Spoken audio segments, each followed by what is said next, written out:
Ama, sa Anak, ug sa Espiritu Santo, ang grasya sa atong Ginoong Jesucristo, kang gugma sa Dios, ang panagiusa sa Espiritu Santo, manaa kaninyo, maayong buntag natong tinayan. Welcome ni atong Santos nga misa, ang iyan na kita, isa ikanapulo upat nga Domingo, sunod sa tuig or 14th Sunday in Ordinary Time. Karong adlaw ato ang saksihan ang pagpanumpa sa atong mga bag-ong mga sakop ug miyembro sa Catholic Women's League. Ingon man natong mga padayong intentions atong ihalad para labi na gayon sa pag-ampo nato padayon alang sa kalinaw sa kalibutan o mahunong ni mga kagubot o mga gubat. Ingon man ang kalinaw sa atong nasod nga unta din na kita makatibulaan kung makahiusa kita sa kalambungan sa matag usa.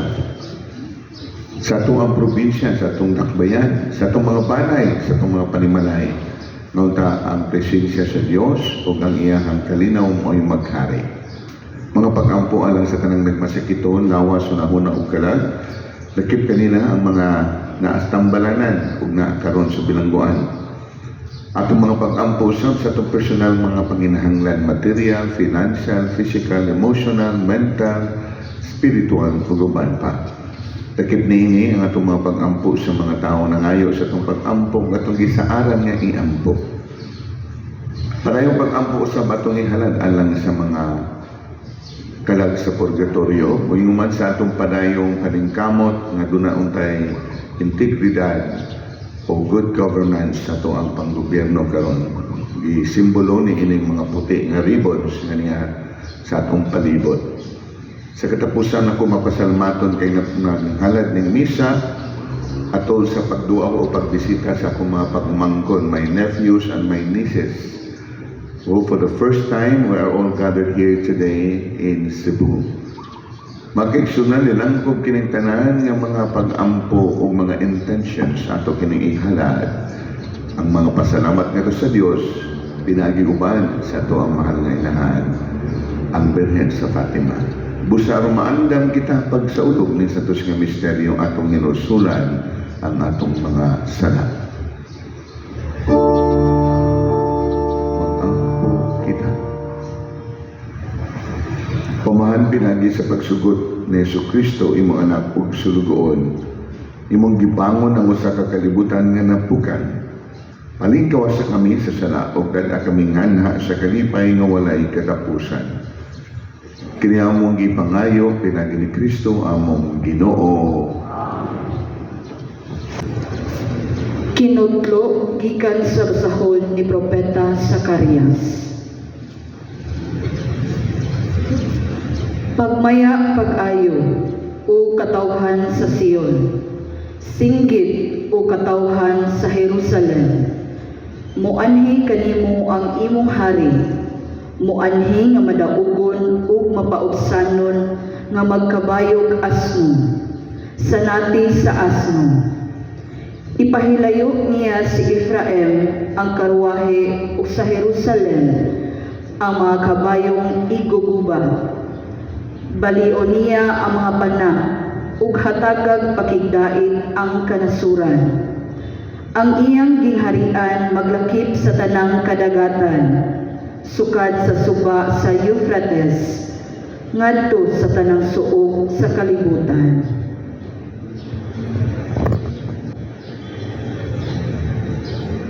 Ang pulong sa Ginoo.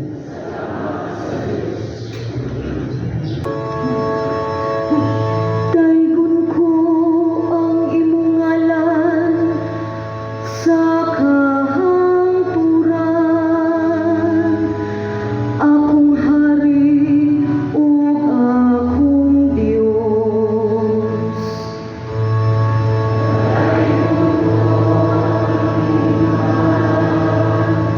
Sa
sa tanan niyang mga pulong, ug balaan diha sa tanan niyang mga buhat.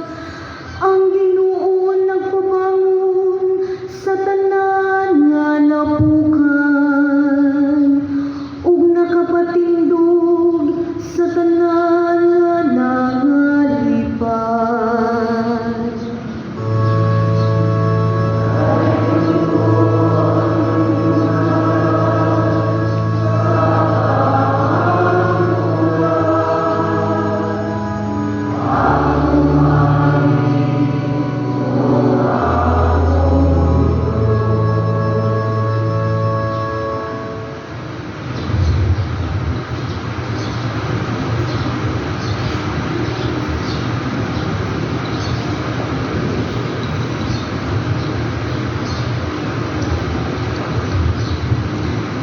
Kinotlo, gikan sa sulat ni San Pablo ngadto sa taga-Roma.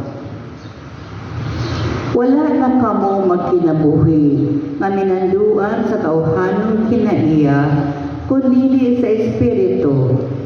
Kung tinuod man ugali nga ang Espiritu sa Dios anaa sa inyong kasing-kasing.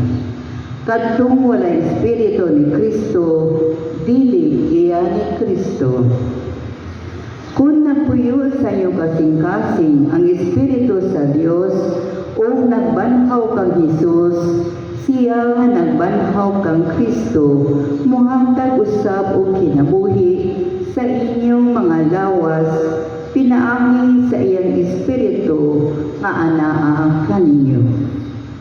Busag mga isuon, aduna kita'y katungdanan apan dili sa pagkinabuhi sumala sa tawhanong kinaiya. Kung magkinabuhi kamo minanduan sa tawhanong kinaiya, mamatay gayud kamo. Apan kung pinaagi sa Espiritu, patyon ninyo ang tawhanong binuhatan, mabuhi gayud kamo. Ang pulong sa Ginoo.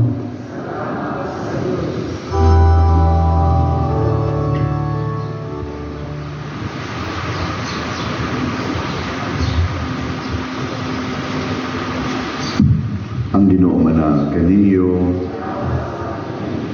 ang Santo sa Ebanghelyo sumanang San Mateo.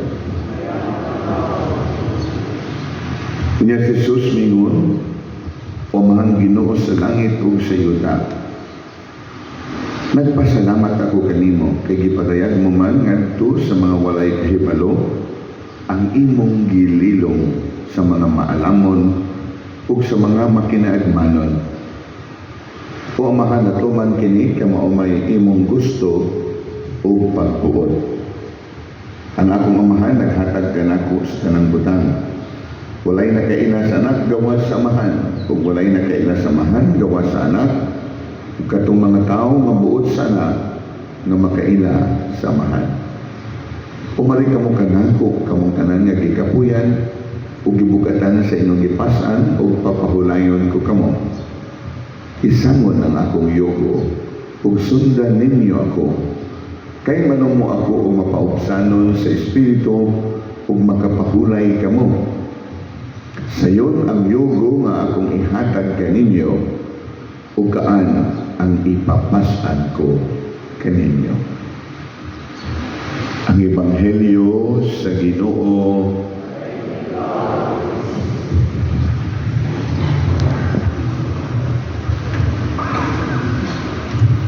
Mayong buntag na itong tanan. Kindly greet, good morning, how are you? Sa imong tapat, wala og tuo at tubangan og liyu. Say good morning.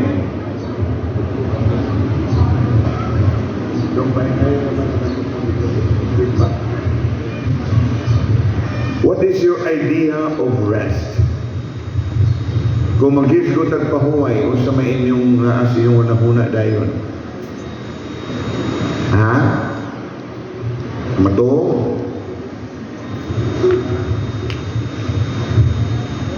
I was at the seminary in Virang, Catanduanes. Before I entered the Diocesan Seminary, I was with the St. John the Baptist, the precursor congregation, Italian congregation. Naghimo mi og balibulan kay ganahan kay magbalibol ang mga seminarista na may basketbolan. Ang problema, ang lugar nga among buhatag balibulan na itulo ka punuan sa lubi. Kanang laya na ng lubi ba? Ya, grabe ba nag-ugat ang lubi. So kinahanglan putlon. So we take turns in cutting off the coconut tree. One of my companions, pupod siya at sa hapak sa mga kalima. Pa! After 5 kahapak, barong-barong siya pusing-pusing. Hapak na po siya. After 5 kahapak, barong-barong na po siya pusing-pusing. Kuyawa ng batay. Kami ito hapi ng pakay. Kaya mga bawat na galing among kamot. Ikaw ba yung ano, ana, magabay? Sige magagpahuay. Sige magagpusing-pusing diya. He said, I follow a simple principle in life. Rest before you get tired. Induta ka. Kung sa ganito, rest before you get tired. You see, my dear friends, it makes a lot of sense. Why do you have to wait until you are tired? Yung maupay ipahuay. Kanang kapoy na dugayo, alam mo yan, ganun kahala. And the Lord is reminding us today, take time, make time to rest. Akong ibuhatag acronym ang pulong rest. R, recharge, recreate, restore. Kung sa may lain ninyong mga kalihukan, gawa sa inyong usual gihimo. Do you have a hobby? Like singing, bijuki, o pa? Or ang inyong naandan na yun nga hobby, maato sa silingan kay mamutana unsay bag-ong balita. Ha? E, something that is missing to many of us, apil ko, exercise. Wala naman tayo exercise. Kapula naman kita mo exercise, ibig naman lag-cellphone. Tinoo dili, di habita to'y tao, 100 years old. Di pangutan na siya, how come may abot ka 100? So you know, before I got married, nagsabot mi sa akong asawa na kung mag-away galit ka o maglalis, there's an argument or a fight, the one who loses will walk 5 kilometers. Ini gaya ng sabot ay mulakaw kunog 5 kilometros kung mapildi ka sa lantugi. So since then, after 75 years of marriage, I walk 5 kilometers every day. Pirmi siyang pildi siya asawa. He can never win an argument with his wife. But then because the person who asked him, how is it that your wife is also nearing 100? Where is she fit? So you know, every time I walk, he follows me if I truly made a 5-kilometer walk. Sundan din siyang asawa o tinuod ba yung may lakaw siya 5 kilometers. Silang duha ng lakaw. So they are fit because they exercise, they walk every day. 10,000 steps, more than 10,000 steps. So you see, we need exercise. Pero kini makasenyor na naman po yung mga exercise ba? Hindi kayo lisod. Pag TikTok na lang mo, nadaog na. Exercise. S. Something that is also lacking, especially to the young people today. Sleep. tagtog permit. Kaya ang oras ito, mo itrabaho. Night shift man. Ang oras nga itakato, mag-cellphone, makadlaw na. Wala'y kapuntang mato, di magduka. Atos gulahan mato.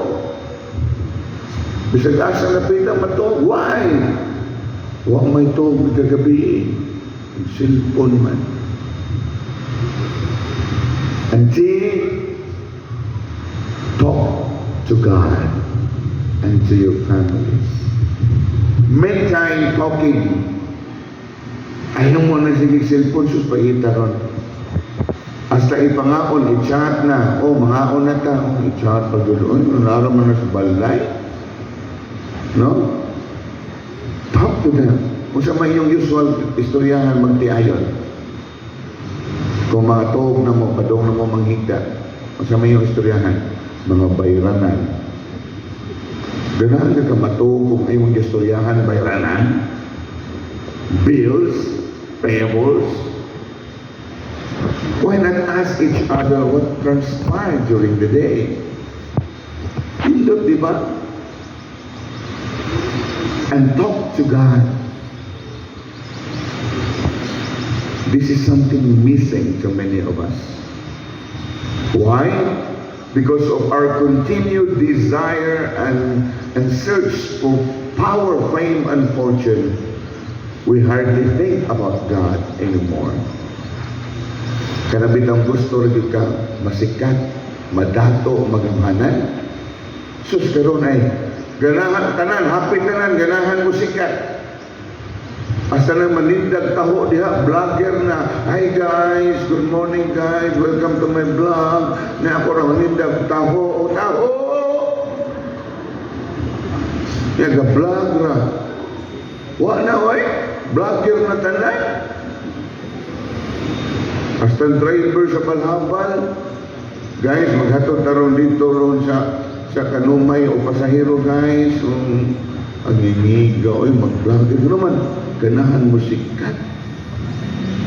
Hinay uban sus, tarong kay pagkahimo sa Ginoo ilang naong. Mo atubang sa cellphone, guba-gubaon. Kunya inigpos o way mo like, magmaoy. Yung sila ganahan mo like, ang mong naong yung mga nagiguba-guba diha. O gawa sa guba ng naong daan, mga tayo mahimo anak. You see,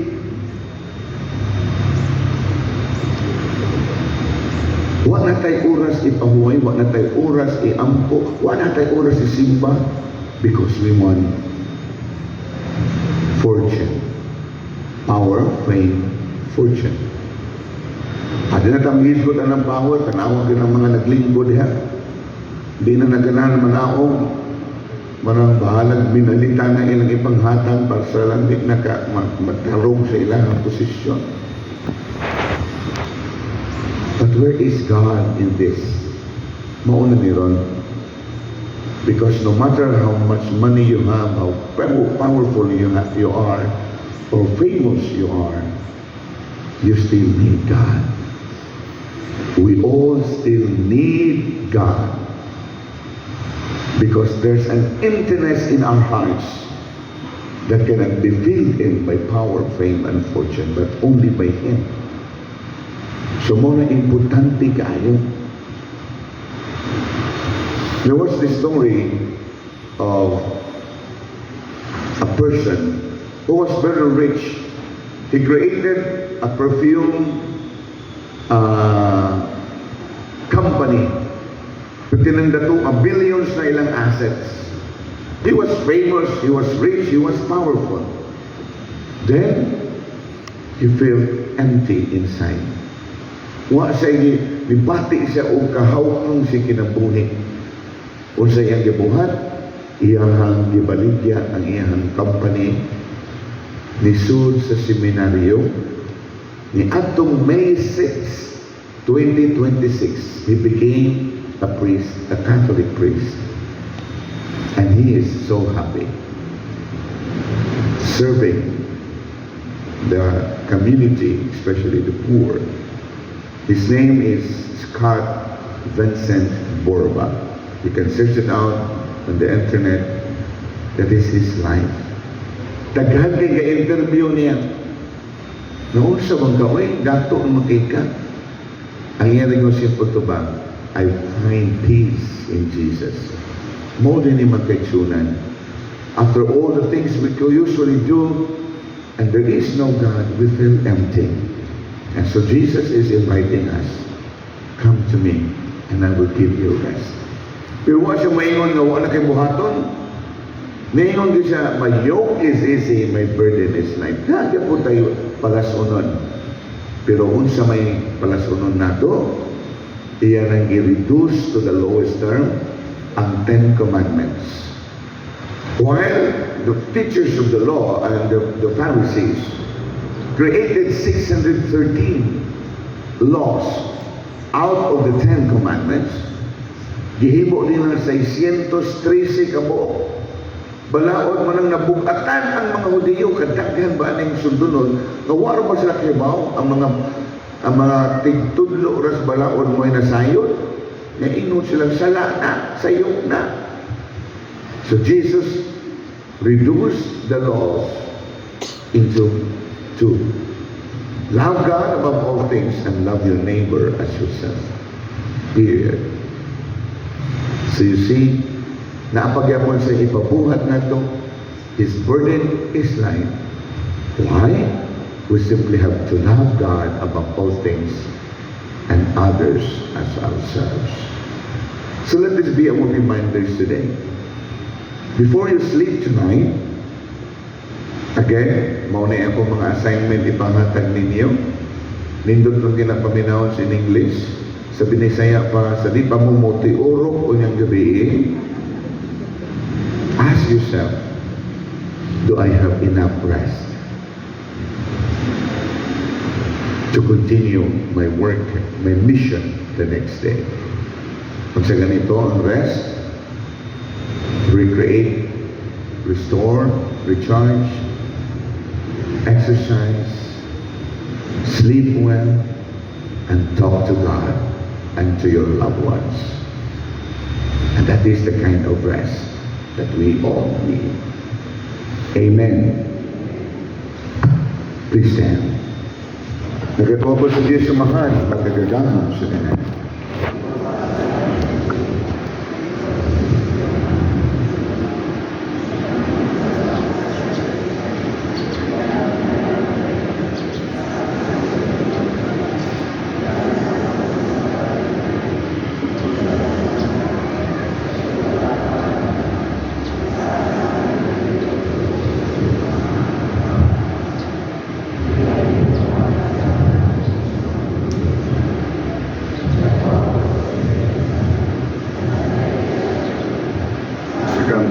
Sa mga santos, sa kapasayloan sa mga sala, sa pagkabanhaw sa nawas, o sa kinapingayon.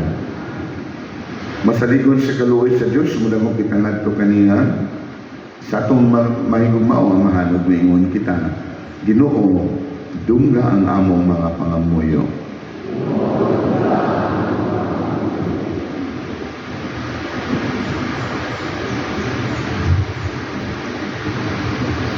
Nga ang mga nangulo sa simbahan, padayon sa ilang pagsaksi sa gugma ni Kristo alang sa tanang katawhan, mag-ampo kita. Nga sila nga nanglimbaso sa ilang pagtuo o gilutos tungod sa ilang pagtuo, malingon pinaagi sa grasya sa Dios o makaangkon o bag-o paglaom. Mag-ampo kita. Ginoo, dungga ang among mga pangamuyo. Nga sila nga nakasinati, panaog-dao o pagpanghadlo, makaangkon o kaligon sa hunahuna o kalinaw sa kasing-kasing. Mag-ampo kita. Nga ang mga sinalikway, mga masakiton, ilabi na ang may ikamatay nga balatian, makailang o makasinati sa paghupay o sa pag-alima sa Ginoo. Mag-ampo kita.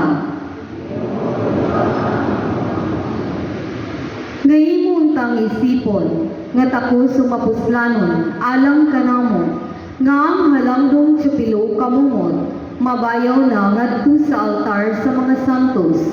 Magampo kita. Nga ang tanang nangamatay, makadayon na dito sa langit nung ginharian, diin wala na'y kalisdanan, o pagpanglutos, hinuon mahigpit, diha kanila ang grasya sa Dios. Magampo kita. Mga mapuamorong Diyos, kinitanan ang mong gituboy, pinagi ni Kristo ang among Ginoo. Amen.